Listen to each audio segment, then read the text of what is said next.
Aloha Worm Ohana. Well, we're getting ready to harvest our bins. I'm really excited. We have looked at some of the options that you might consider.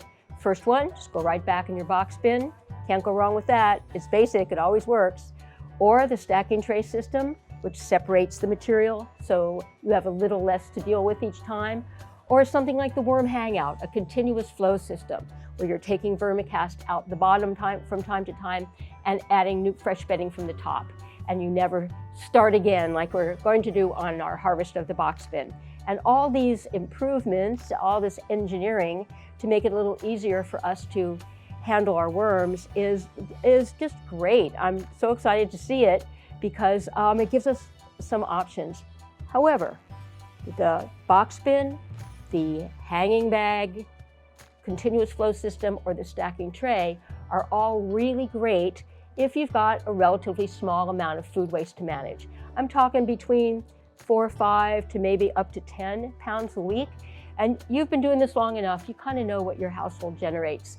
But some of you have a lot more food waste and you're thinking, this one box isn't big enough for me. I'm going to have to get like 10 boxes, or I'm going to have to get a bunch of systems. Well, before you consider that, I'd like you to see another option, and that's the lateral flow system.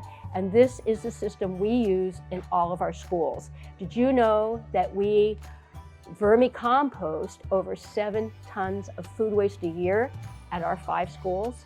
And we do it all in the pipeline lateral flow system. Now, this is my contribution to the engineering around worms, because my company designs and manufactures these big systems for schools. And they are for 20 to 50 pounds a week.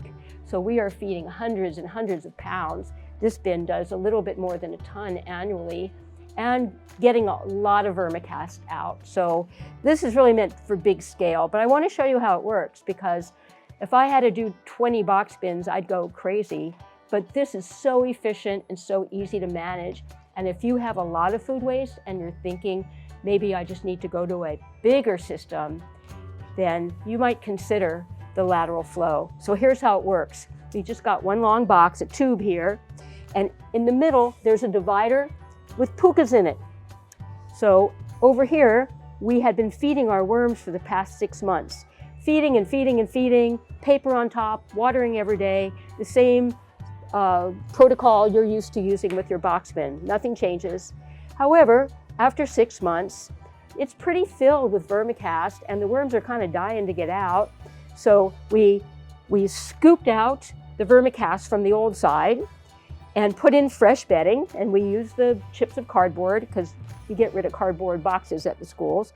And we stopped feeding on this side, we started feeding on this side, and the worms will travel through the pukas in the divider over to find the food. So we just did this a couple weeks ago, but you can see they're not here now, and they're leaving their castings behind. And over here on this side, where we've started to feed them and put paper on top, I've got wads of worms at work because they have just discovered this is where the food is. So they move themselves. We don't have to move them. We don't have to lift anything. We don't have to do anything fancy. We just set up some fresh bedding for them, start feeding, and they will move over. I give them 6 months to move because there's a lot of food left in here. There's a lot of eggs and babies. It takes them a while to get over there. So 6 months later, I am going to stop feeding over here, harvest the vermicast out of here, which will be worm-free because they've all moved over there in a period of 6 months, put fresh bedding here, stop feeding there, start feeding there, and the worms will all migrate back.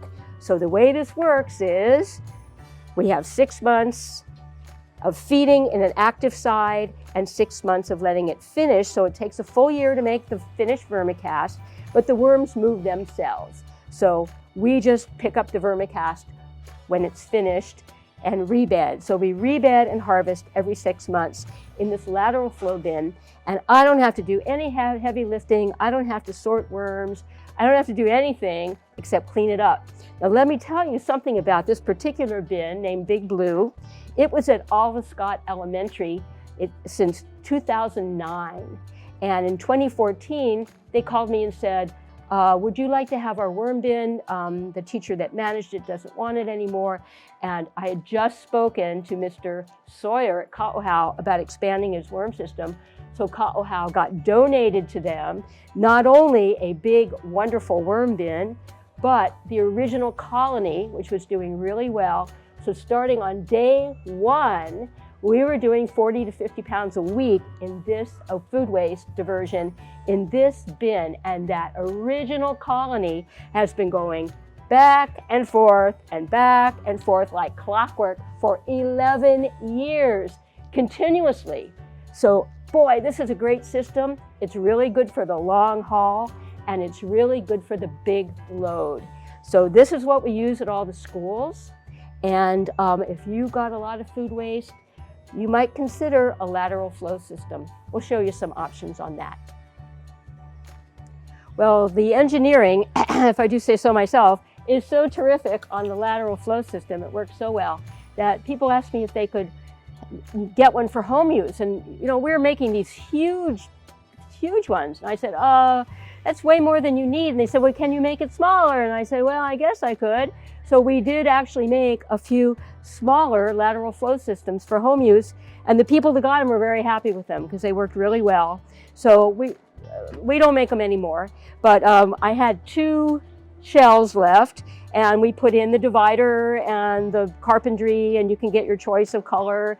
And if you are interested in a small lateral flow system for your home, again, this is for the guys with big food waste, somewhere between 10, 15 pounds, that range. I go with a lateral flow.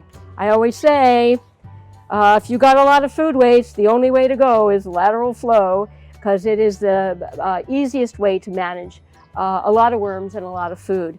Not cheap. The cost of these is $600 because of the cost of this industrial level material. But if you want to make that investment, I've got 2 left. Just let me know. And there's other alternatives as well. You don't have to spend a lot of money on a fancy commercial bin for a lateral flow system, because they're pretty easy for a do-it-yourself project, because it's a simple concept. So my friend Bob Gibson, who took care of this garden at this church for a number of years, came up with a really inexpensive way to do lateral flow. He found 2 50-gallon plastic barrels and put them together with some screws, put some pukas in between the barrier, cut out some lids and hinged them on, put a bunch of pukas in the bottom for drainage, put them up on some stands, and you can use, you know, just some cross 2x4s to hold them up. And this made an absolutely great lateral flow system that worked for years for about 15 to 20 pounds. He had a lot of agricultural waste, a lot of fruits and veggies that they weren't selling. So he was using quite a bit of food and just some, I think it was just cardboard bedding, and it worked great for many years. The worms are very happy here and they thrived. So again, if you're pretty clever about putting together a couple of containers with pukas in the bottom and accessibility, you can make a do-it-yourself lateral flow, and the worms will love it, and you'll be able to process a lot more food than you can in the other options that we're going to look at.